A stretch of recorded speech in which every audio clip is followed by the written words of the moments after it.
Hello, and welcome to the Social Small Talk.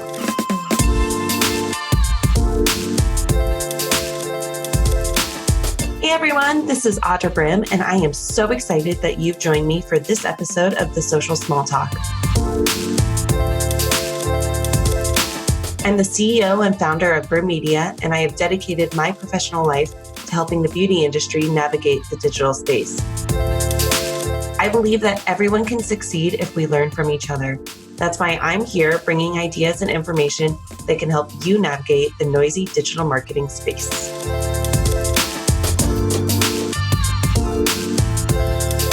Hello, everyone, and welcome to the Social Small Talk. I am so excited. I know I say that all the time, but today I have a true New Yorker, which makes me very, very excited as a New Yorker myself. But I have Rochelle Jacobs, who's the managing director of June Jacobs and a couple other brands as well that I would love to hear from her. Rochelle, can you just tell us a bit about yourself, and let's hear more about obviously you and the brands and how you got started? Absolutely. First of all, thank you so much, Audra, for including me in this. I love talking about things I'm very passionate about, which is my career, and I'm lucky enough to be able to call that both my hobby and my career. So thrilled to be here. So thank you for that.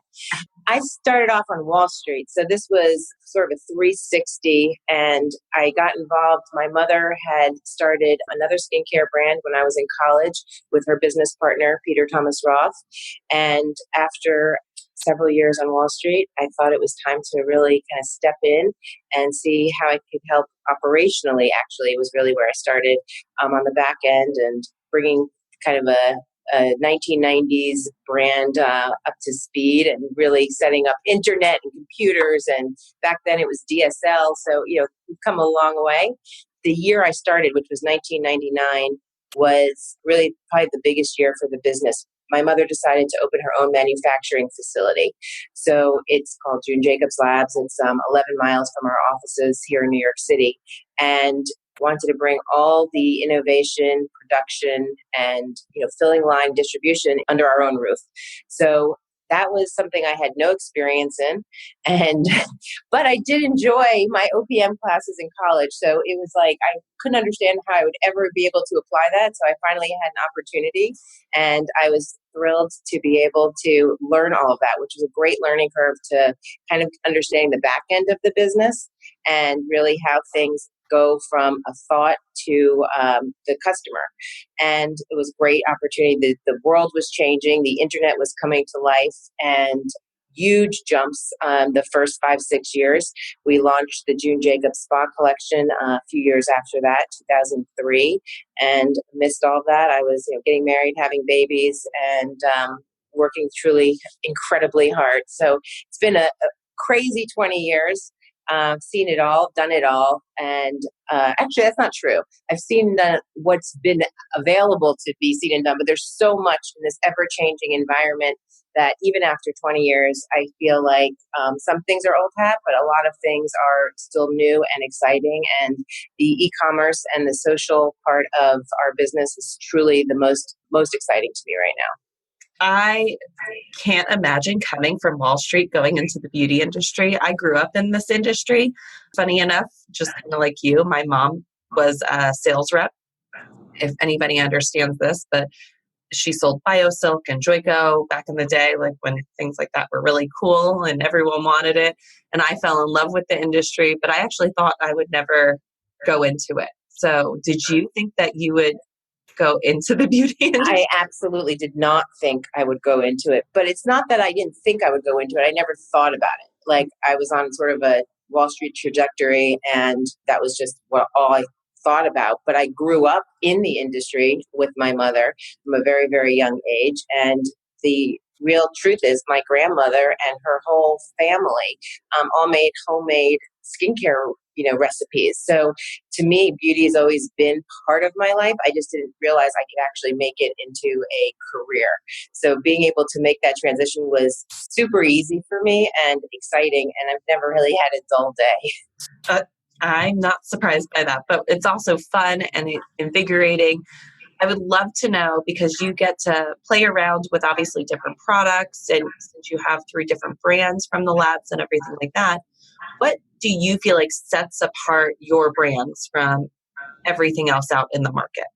I think, first of all, it's my favorite reason why we have our own and operate our own manufacturing facility, because that's the most important thing that sets us apart. It gives us full quality control and full innovation control. And it sounds strange, but the reason why my mother's, everyone thought she was nuts. Why would you ever want to have the hassle of running a manufacturing facility? I mean, the equipment, the amount of labor, all of the different aspects of it. But at the end of the day, when we first started, when she first started in 1993, she felt like, the redhead stepchild. She was not getting what she wanted from the lab she was working with. They all liked her. They wanted to help her. But our volumes were so small back then, and we were getting leftover innovation, and we were running out of places to store our components, and everything was just operationally not where it needed to be in order to grow a brand. So that was really something that it took a couple of years to get up and running. Obviously, it didn't just open up the doors and was perfect. And it's still an incredible operation. Actually, we started in a facility that's 26,000 square feet, and we had a small portion of it. And over a couple of years, we took over the entire facility. And in about, I think it was 4 years ago, actually, it is 4 years, it's crazy. We took over another 75,000 square feet in a nearby warehouse, and that continues to expand. And we have, other space around. So that's really one of the main differences. And not even just having that control, but the innovation that we're able to actually get from our own lab is so far superior, as far as not just the quality, not just the newest and greatest ingredients, but really being able to get to market ahead of all of our competition. So if you go back for the last 20 years, since we've really had the lab up and running, 20 plus at this time, you can see we are first to market with things that before anybody else gets there. So being first to market and having people come to us and copying us is kind of best flattery I think we could have as a brand in this industry. And the innovation part of it is definitely the most exciting aspect of the brand. And from that, we're able to do, we have agility that a lot of other brands don't have. And because we are probably the largest family owned business in the skincare arena right now, and not having private equity money or, big business money behind us allows us to have a lot more flexibility, agility to do things we really want to do. And sometimes it helps, sometimes it hurts. We don't have some kind of cash flow behind us to invest billions of dollars into print ads or other things like that. But we were able, thanks to social media as a small brand, do things that a lot of, we wouldn't have been able to do without the structure that we have. I love that you said that, because obviously in the 20 years, right, we're looking at how digital marketing has changed so much in the beauty industry. And coming from obviously what I've seen, even just over the last 5 years, right? But what you've seen since you started, what are three suggestions that you would give to our listeners right now when talking about beauty brands and digital marketing and making sure that they're setting themselves up for success? Well, first of all, it's okay to fail. That would be the first thing I would say. And obviously, you don't want to fail over and over again. But not only is it okay to fail, it's the only way to really learn what's going to work for your particular brand. And, obviously 20 years ago, there was no social media. There was barely a working internet, and emails sometimes got delivered. So, it really has changed. But I've been an earlier adopter of most of these technologies, going back to, having one of the first Blackberries. Just along the way, I was one of the first AOL people on there. Early adopter, Twitter, Facebook. I just got my 12-year anniversary, notification. So I really enjoyed all these technologies. In fact, people call me the IT queen. I don't know how IT and social media are really directly related, but really I've been involved and interested in it for as long as it's been around. And the part of using just the social media aspect, literally in the last 2 years, the amount of changes just on Instagram, and not just Facebook buying Instagram, but the shopping part of it was just such an obvious miss from day one. And being able to see the things that you're thinking finally technologically coming to life and figuring out how to manipulate that to your benefit. As a, in the beauty industry, there's obviously fragrance, color, hair care, and skin care and body care. Makeup, color is such an easy thing to bring to life on social media. Skincare is certainly more challenging. And I would say, really, when we started thinking about social media as a skincare brand, we just didn't even know where to start. You can't show hydration. It's a big deal to try to figure out that aspect of it. But again, seeing how you can relate to your followers and grow your followers, the internet or social media really gives you that opportunity to fail and come back right away. So I really think that that's an important thing where no one has to be so tough on themselves when they don't do something that's a huge super success, right? The second thing I would say, and I already forgot my train of thought on that, but it's really about authenticity. That's my primary thought process. If you're doing something on social media and it's not authentic, it doesn't feel good, it's not going to be the right strategy in the long term. It might get you more followers or something on the short side of things, but really being authentic to who you are and what you're doing is a paramount to me. And specifically, I had a very hard time, and I still have a hard time with the whole influencer strategy. And I say that I actually know it works. So it's not about that. I just don't want people, influencers, if you will, using our products to, for whatever the reason is, because we paid them to. So I would say the first thing I think about is how do we get influencers who are truly interested in what we're doing. And we haven't really talked about Naturally Serious, but that's the third brand we just launched in the fourth quarter of 2018. And it was brought to life really using with the strategy of using social media as our primary way of marketing and growing brand awareness. And it's a great opportunity to be authentic to and finding the right ultimate consumers who have the same ideals as we do. And I would say the third thing on that is sort of tied to that on the influencer side and the authenticity, but really finding like-minded brands to partner with. So they don't have to be 100% the same in everything that they're doing, but being able to bring a color brand in or a wellness or a yoga. I mean, we had our launch party at Bandier. Wellness is an important part of what we do here, and being able to partner with, we did Y7, which is a yoga studio in New York. Actually, it might be everywhere, but the ones in New York, it's the craziest yoga class I've taken, and it's amazing. But being able to work with, Y7 Yoga and getting all the yogis there, just bring brand awareness to life on a non-social media part, which then can go onto the social side of things, is really important. And so those are three things. But I would say the fourth thing, which is a skincare specific, not only skincare, but it's much easier than it is for color or even fashion, is really teaching. The education part of it is really going to, and again, going back to what's our point of difference, it's really an education.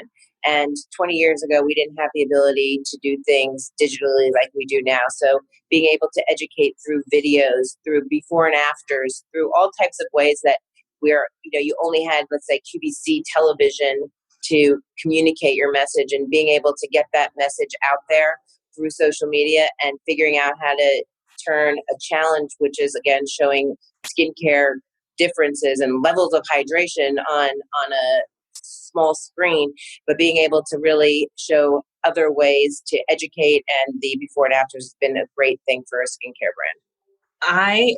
No one can see me obviously because we're talking, but I'm nodding my head like a crazy person, specifically for the authenticity, because I like to preach this a lot, which is you have to know your story and your target audience to be able to talk to the world, especially digitally and socially, and get it across correctly. And if you're not authentic to yourself or to why you started your brand, you're going to attract the wrong people. And this goes back into exactly what you said, Rochelle, about the influencers. While they work, and people like to say I pretend that I'm a hater on influencers, and it's not that I hate them at all. It's just that I have become more worried about authenticity, like you said, which is I worry that people are getting paid to put out a ton of content and there's zero return on investment from it. Depending on how you pick your influencers. Some brands pick their influencers by just going, all right, sounds good, they want me. Well, instead of making sure that you're actually researching them, seeing if they are part of your values and your mission and your core, and they're authentic to what you care about, right? Their audience needs to be authentic. Vanity numbers are not a measure anymore. We used to look at almost like a popularity contest in social media. Who has the most amount of followers? How can we get there the quickest? And why it matters. And honestly, now you can have 10,000 followers instead of 1 million followers, and half of those people can be buying from you rather than the million that people could have purchased back when it was a cool thing to do. And you could have like 2% of those people purchasing. Right. I would obviously rather support the people that have half of their social media and get them off of social media, just like you're saying, where you're partnering with companies, where you're doing email marketing to make sure you actually have a way to get those customers, those consumers off of social media and a way to get to them authentically, where you care about them, where you're putting them in a community, where you're actually talking to them offline as well. It's not just always on social. And I know that sounds funny to a lot of people, but if Facebook was to shut down tomorrow and you had 50,000 followers and there was no way to take them off of social media, you just lost them. So it's making sure you have the ability to be authentic and want to talk to them off social media as well. And it's not like we're going to turn down a Kardashian post. In fact, we had them last week. We had 3 different posts that they did in their stories. You could barely see the brand, but we had done a giveaway, goodie bag, which is really how we started before you had social media. It was really just we know that we can convert people once you get product into their hands. So we, really try to invest in causes that we believe in and, being able to do that. So they posted something was great. But really, I love micro influencers, and the beauty of micro influencers are we're not forcing them. The way we would do it is we send product to them. If you like it, post about it. So they're getting the opportunity. If they're beauty junkies, which by the way, there's zillions of beauty junkies out there. We love giving them product. If there's wellness junkies out there that overlap with that, it's even better. So that's really, they can have 2,000 followers, but if those 2,000 are genuine followers and they're only posting because they loved the experience, then I feel much better about the strategies we're moving forward with. Yeah, I keep nodding my head to you. We're just on the same page because I agree. Micro influencers, and going back to what we used to see back 5 years ago or so, affiliate marketing was a really big deal, right? We had people that were basically influencers that were looking to make money off of how much they sold for a company. It was almost like an outside sales rep, but via digital in different ways, the blogging, other things like that. Influencers have changed a lot because of that reason, where it's just, here's a big check in the beginning, post about it, you have a lot of followers. I think that they actually correspond with who I want to market to and who I want to sell to. Hopefully this transcends. I can see us going much more into the micro influencers going forward into 2020 especially, and really seeing that affiliate marketing happening much, much more when it comes to that. Totally agree with that. And I think as a small or starting brand starting off from scratch, you're going to get a lot more bang for your buck if you're able to gift product to these micro influencers than pay a huge influencer for one post. So that's, it sounds so great to be able to get some name that you've been following that loves your product. To pay, invest everything in that is probably going to be less, in the long run, is not going to be the right way to go. Yeah, I agree. It's Audra Brim here, taking a quick break. Thanks again for listening. I just wanted to let you know about the offer Brim Media has put together called the 6-Month Strategy to Grow Your Business. This is your chance to have a tailor-made 6-month strategy to grow your business online. Think of us as your digital partner. We work with you to create a cost-effective success plan for your social media and digital marketing efforts. To learn more, go to www.brimmedia.com/6-month-custom-plan. I can't wait to hear from you, and we look forward to working together.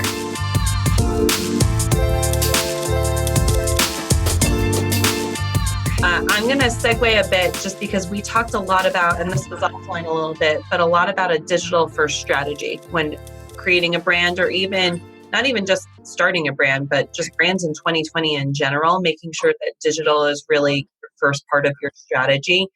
I'd love to know a bit more about like how you tell a brand how to get in this mindset and making sure that, because a lot of people still tend to, and I say this a lot, we see that social is working for other brands, but we get worried that it's too much of an investment or too much time, or I have to put way too much money in advertisement. How would you get people into that mindset of making sure they go digital first? I would say it's more of a 360 or the omni-channel approach, with digital first being the top of the pyramid. And what I mean by that is, if you think about some of the biggest success out there, and let's do something that's not in the beauty industry, just for an example, Peloton. Okay, that was a digital brand. There was no store, there was no nothing, and now their studio, which they opened, is you can't even get a bike if you try.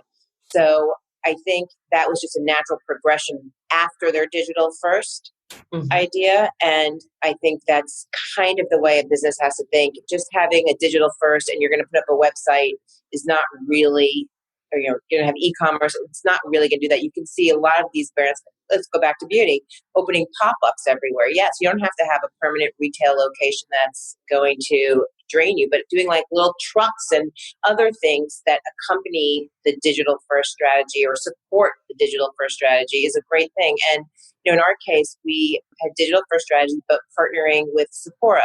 So we didn't go into all stores. We did, we're doing for a limited selection of stores, but it gives us an opportunity. People still like to see, touch, and feel. So you don't have to necessarily do it out of the gate, but having some access to that, or knowing even that it's an option for people, sometimes gives it even more, like they get it. Like, this is not just some website that's shipping out of India, or it's more of that touch point that you feel like it's, yes, you can do a digital first strategy, and I'm sure it could be successful, but ultimately to grow and from that area to have the ability to have touch points where even if it's just speaking in a public forum, I'm not talking on TED Talk right now, but love talking to you. And then people know that they can, get samples in a Sephora if they walk there, or they can buy something on our website and we'll send them samples. I mean, just being able to really get out there, and the return on investment is really try it, you buy it, and super successful, at least on our brands, because the products, all that innovation first idea. And obviously it's not going to work if you have junky products, right?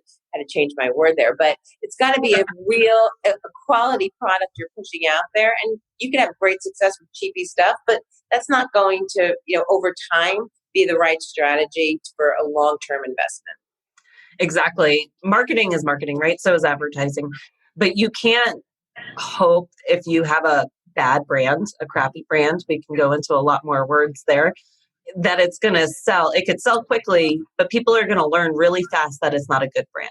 And that's, by the way, I just want to interrupt you, because that's my favorite part about social is if you do that, the consumer's speaking up louder and faster, and their message is heard too. So if they buy something, and then I've seen some of the sponsored ads on Instagram where it's like, this is complete BS, don't buy it, doesn't even work, and blah blah blah. It's going to get out there. The consumer's voice is heard. So those one-offs are no longer one-offs, because that information can stay out there, which is great for people who are authentic and really pushing out quality product. Exactly. And again, that goes into reputation management. You need to make sure that quality control, your products are withstanding what you're saying and what you're proving to people too. Because this goes back to what you're saying, Rochelle, which is authenticity. If you're telling people that a product is going to do something, now we all know, especially when it comes to skincare, everyone has different types of skin. One product might not work for someone, but if you are actively promising something which I see a lot on social media, and it does not go to your promise, it's going to fail. And like you said, the consumer has a voice now. They are able to, whether that's on Facebook or Instagram, or if you're a brick and mortar, Yelp and things in that regard, you have the ability to talk back and warn people not to use that. And people look at negativity before they look at positivity. They're searching for, in those comments, for that bad seed of like, it didn't work, before they're going, oh, it's worked, it's worked, it's worked. They see the one negative comment in reputation and go, oh, it's probably not going to work for me. So it's making sure that authenticity, that you're proving what your products do, but you're not promising something that it won't do either. Right, but that goes back again to the failure thing. There is some forgiveness in that, and Yeah. you said it dead on, which is not every product's going to work for everybody. And I think the consumer ultimately knows that at this point. So just because one person, some woman who's really, really wrinkly didn't look like she was 20 years old later after using the product, I think there's some forgiveness in that area. But it's hard to do everything perfectly, and I think sometimes when you're again out the gate, you feel, especially as an entrepreneur, you feel like you have to do everything perfectly, but it's almost impossible. And what I always try to do, and one of my biggest things, is try to learn from everyone else's mistakes, things that you've experienced or seen or heard about. Do the research on that and see why something failed, right? And make sure you can learn from those mistakes and not repeat them. Sometimes you have to learn on your own dime, which is just a fact, but that's okay. And it's hard to do everything perfectly all the time, but the slower you do things, and using social media as, is this going to work? And oh my gosh, this did not work. This did not resonate for whatever the reason is. Maybe you just need to you just change it from a solid picture to a flashing picture. Maybe there just needs to be a second picture. I mean, you get that opportunity to fix things pretty quickly. Yeah, I 100% agree. And what's funny is I was just about to ask you, what do you think your biggest mistake on social media was? You can name one of them on one of the brands, but we all want to learn from each other, exactly what you said. So I always ask my guests, what was the worst thing you've done on social media that you wish you never did?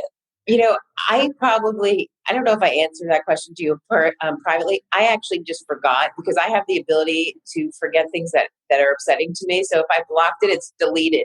If it's blocked from my memory vein, and it's deleted. But we've definitely made a bunch of mistakes out there. I mean, nothing huge. That's the good news, that I can say pretty well. But I would say investing in an influencer that early on that we thought was going to make or break brand, just it's not worth the investment on our end. I think doing it slower with authenticity was definitely a more effective way. So early on, we thought that everyone was trying to convince me of that, and it did not work. I just think it didn't work the way we wanted it to, or the way other brands would want it to if they did the same thing. So getting products out there into people's hands, having them try it, and versus just that one big bite, it's probably the biggest learning we've had. Yeah, offline, just so you know, it's very similar. You actually only said that you wished you started digital first sooner. And I think That's that correct, right? has a lot to do with a lot of people out there when we talk about wishing that we did something quicker rather than waiting and taking our time. I've heard a lot of people go, I just wish I invested in social quicker because I actually saw the return rather than waiting and hoping that it would happen. Yeah, and that's definitely exactly what I said. Because it's hard to play catch up when you launched before the social media was even a thing, and you don't have the right colors, or you don't have the right palettes to bring things to life socially. So that was definitely something that was a big learning for us on June Jacobs, which is it's not a digital first brand, and has a very different consumer than Naturally Serious, which really all the people on Naturally Serious are online. They are buying online, they are learning online, they want to know what other people are thinking, and the real reviews are super important. And you just said something perfect that I want people to understand, which is your brand on June Jacobs, it doesn't have a digital first strategy because you know your consumer. just because every other brand is doing it doesn't mean that you have to do it either. And I just want people to understand that. It's really acknowledging who your target audience is, understanding where they are, where they're shopping, what they're doing, rather than going, well, we have to do this because everyone else does. Right. I mean, to a certain extent, you do have to do it because everyone else does. You can't not have a presence. Can't not have a way for people to ask questions or at least understand a little bit. So you don't have to make it if that's not your strategy for whatever your business is, that's not a terrible thing. But I think having a little, just having a presence is important. And again, it's not just the vanity numbers, as you said, just the quality of, what you have. One of the other things that, we did not talk about, which is a huge investment for brands, especially in beauty, are the photo shoots of the products and the videos. And that's a huge expense, from the props to the lighting to the photographers and getting the space and all of that. And there are ways around that when you're a smaller brand that you can do. And again, more authentically. And the photoshopping and the touching up and all of the things that are going into some of these bigger things. I think, at least personally, I believe that I appreciate things that aren't perfect. I truly appreciate things that aren't perfect. I mean, I don't want it to look like it's in some ratty kitchen, but having some, it has to be beautiful and to a certain extent, clean, I should say, more than beautiful. But just to have it look picture perfect is not something that I believe in. I think it's kind of like I don't wear makeup, and it's sort of like the natural look. I can push a button on any of the Photoshop buttons apps that I have, and all of a sudden I could be full of makeup and I can change my eyeliner color or anything else I want. But I love going out of the house and people see me in real life and they see me on social media. I'm the same person. It's so true. And I say this a lot too, so it makes me feel good. But consumers want to feel like it's in their own house or it's in their own hands. And not everyone is perfect. We're not all influencers walking around taking the best selfie around town or having the best backdrop all the time. Now, I agree with you. It should look clean. It shouldn't be like a disaster. You shouldn't have product like dripping off of places when you're talking about flat lays. But when you're talking about photo shoots and expensive stuff, what I tell our clients, especially, or anybody we're talking to, is really thinking about who's the face of your company. And if you don't have a face, maybe it's just the consumer, have them get user generated content as much as possible. That goes with giveaways and giving away your product and asking for photos from them or videos or how to's. People are loving using YouTube still. It's not the forgotten social channel. People still post there all the time. I think YouTube is great. And I guess I don't even think I mentioned that, but UGC to me is the best content we get out there and the most authentic. And we're working with a company right now that's going to have all that importing into our website any day. So it would be by product on each of the product pages. It would be on the homepage by brand. And absolutely, hands down, that user generated content is my favorite when I'm looking at something outside of my own brand. So that person is 100% authentic. And you know what? Some of these influencers are now posting all their struggles because they're trying so hard to be perfect. And I think you're seeing a little bit of a shift from I'm always perfect all the time to my sunglasses resting on my nose and, certain angles over and over again, to people being really authentic in their own selves. And even if they have that title influencer and that's how they're getting, making their money and feeding themselves, they're feeling more comfortable being a little raw.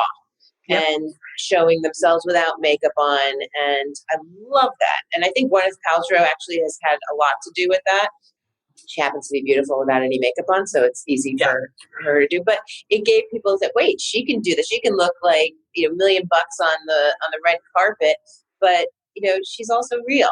And I think showing that is been something that I've loved doing and I love looking at. So yeah, it's knowing, liking, and trusting a brand or a person before you ever meet them.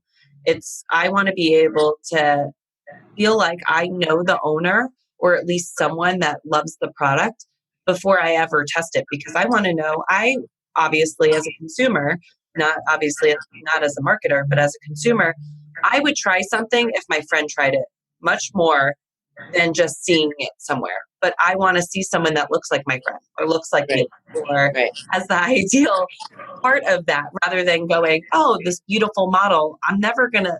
There is a shift, especially in our culture, that not everything's perfect. I mean, go back to exactly what you said when it comes to Peloton and how they grew a lot of stuff, but they have this thing called the comeback story.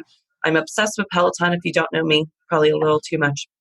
But my sister actually just won the comeback story because she tried so hard and busted her butt and has really done so much for her. But they're rewarding people that are normal. They're not necessarily going out there finding the physical therapist or trainer that is absolutely stunning. Now, obviously, their trainers are stunning, right? Like we want to look like them, but they're still looking at the real people out there too, just like Barbies. Absolutely. And They're doing. it's great. It's a great example. My friend that was telling me he's trying to, he got up with Peloton, he's on a diet. He only watches this one particular trainer, and he was really mad because he did his 50th and he didn't get a call out. So he actually contacted the company and they gave him a call out on his next ride, apologized profusely, and they made him feel, welcome into the community. And I think especially if somebody is trying to be included in a community and feeling that that they're welcomed, whatever their size or shape is incredible. And that translates, you can't do a call out from a studio session, but you can certainly do a call out on a story on social media, on your user generated content, on your website that you're bringing in. I think it's a great opportunity.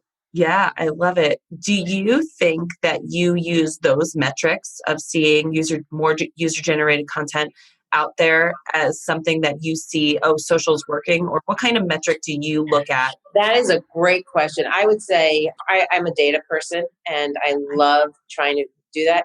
I don't think it's always so black and white exactly what's going on and where it's coming from. Unfortunately, sometimes it is. Sometimes you might have a YouTube video, and then we see it within an hour it's sold out on Sephora.com. That's an easy one. But there are times when we're not sure exactly what worked. The things that are on our own website we have more control over, but we don't just have our own website out there. So there are times when you see spikes in things and you got to dig to see where it happened. And there are times we still can't figure it out. So it could be private accounts reposting would happen to have a lot of followers. I mean, we have no idea sometimes, which is very frustrating as a consumer. But every once in a while, you do have that crystal clear, oh my God, this was a huge win. It's sort of like that Oprah moment, when back in the day, when anything she said on her show, within 5 seconds, everything blew up. You have those moments, but they're much, much less frequent than you would think. It's really, I would say my biggest challenge is always figuring that out because you can't get the data from all the partners the way we want to see where that perfect storm originated from.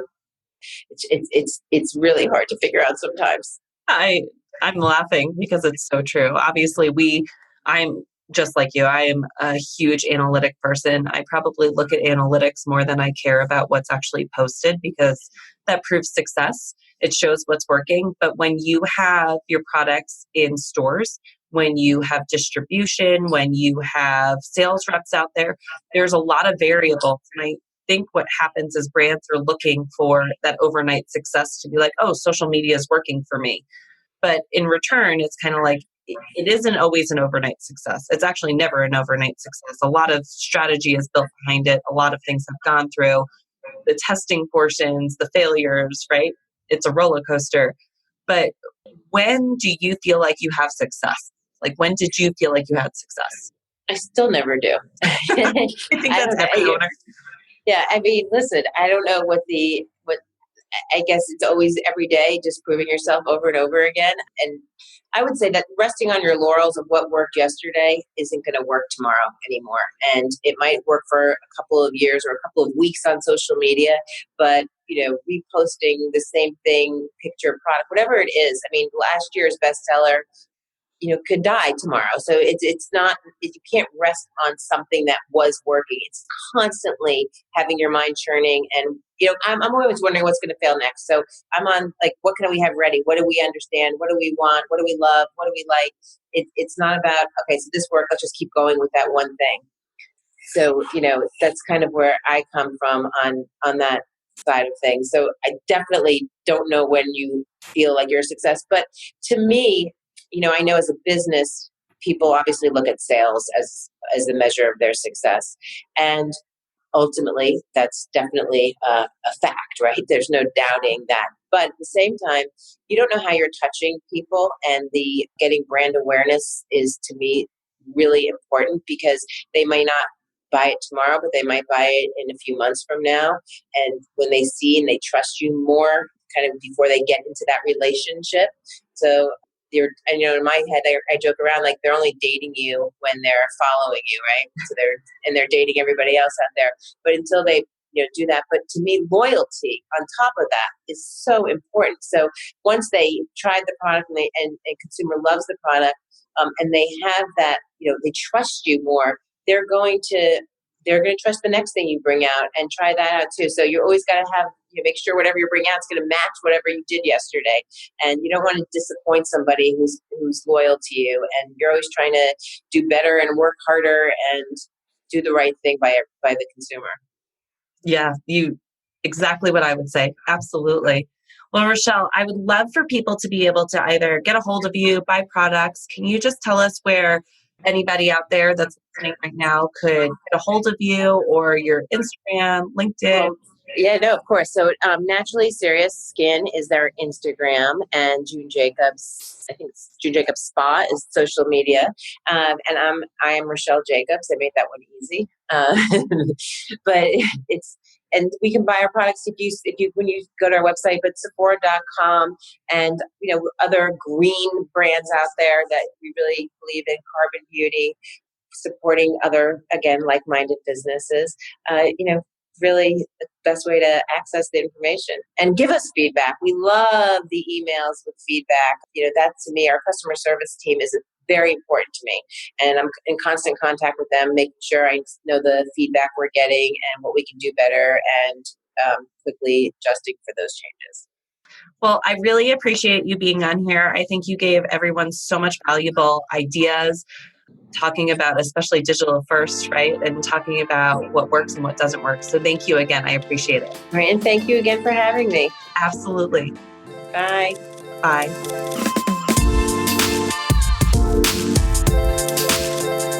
Thanks so much for listening to The Social Small Talk. I hope you enjoyed the episode. Please visit our website at brimmedia.com for more show notes and additional episodes. If you have time, please subscribe to the podcast and consider rating and reviewing the show. It always helps other people find us. By the way, I love hearing from listeners. So send me an email at audra@brimmedia.com with your feedback. And if you send me a question, maybe I'll read it on the show. Don't worry, it'll be anonymous.